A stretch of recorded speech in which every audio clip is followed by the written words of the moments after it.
نصيحة صادقة ومشفقة نافعة للزوجة الموفقة لكي تعيش عيشة سعيدة عن البلاء والأذى بعيدة، وتتقي الشقاء والشقاق ولا ترى التعليق والطلاق. تأدبي في حضرة الزوج ولا تجاوبي فيما أراده بلا، بل اسمعي وطاوعي وامتثلي، والصوت فوق صوته لا يعتلي. وقصري اللسان لا تطيلي فطوله مسعر لويلي. فمن يطل لزوجها لسانها يقصر ببيت زوجها زمانها. ولا تشير عنده بالكف ساخطة بل أظهري للضعف، وانأي عن الجدال والعناد فإنه على القلا ينادي.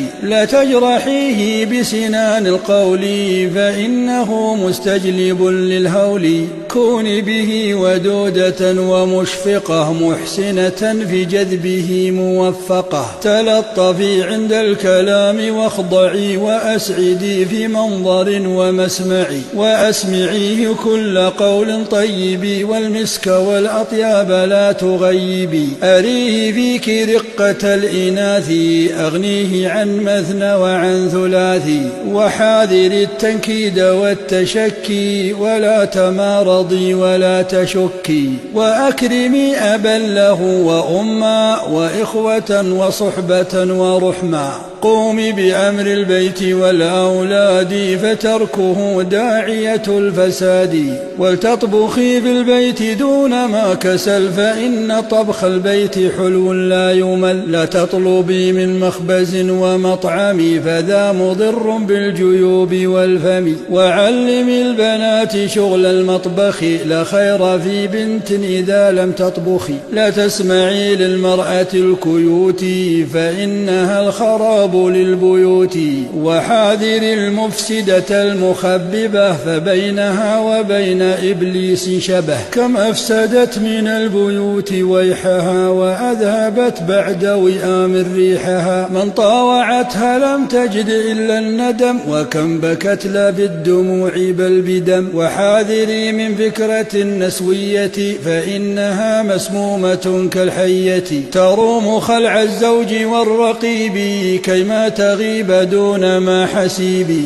تعقلي وإن كرهت واصبري ولا تزيلي منكرا بمنكر. ما كل بيت يبتنى بالحب بل بالتغاضي واغتفار الذنب. وكل بيت فيه ما يعكر كالملح فيه حاضر والسكر. لا تخرجي أسراره ولو لأب ولا تزيد النار وريا بالحطب. فكل خلف ظل في البيت يحل وما له إن جاوز الزوجين حل. إلا قليلا واصبري وصابري واعترفي بالنقص لا تكابري. وعظمي لمنصب القوامة تري عظيم الأمن والسلامة. وإن يكن منه قصور أو خطأ لا تسرعي لنقده حث الخطأ بل أمهلي حتى يكون في صفا وباحترام بيني لا بالجفا. ثم اسكتي مطرقة عند الغضب فذاك مطف للشرور واللهب. كوني له عونا على الظروف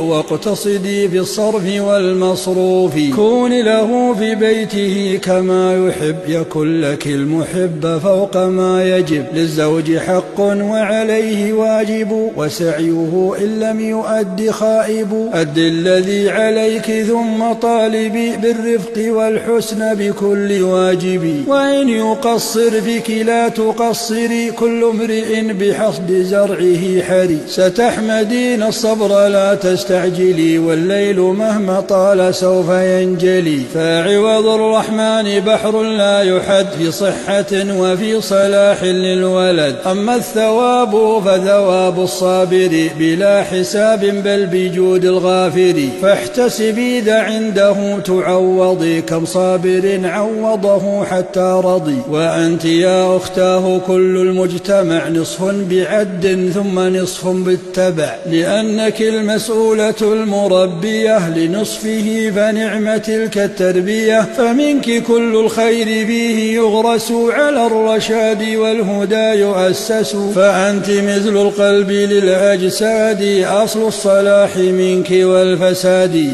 فإن صلحت صلحت أجيالنا، وإن فسدت قربت أجالنا. فاحتسبي وجاهدي، فأنت في ثغر به جيش العدو ينكفي. ثغر العقول سيد الثغور، من يحميه يسمى بالمنصور. فاصبري وصابري ورابطي، ولتتقي كي تفلحي وتغبطي. فاصبري وصابري ورابطي، ولتتقي كي تفلحي وتغبطي.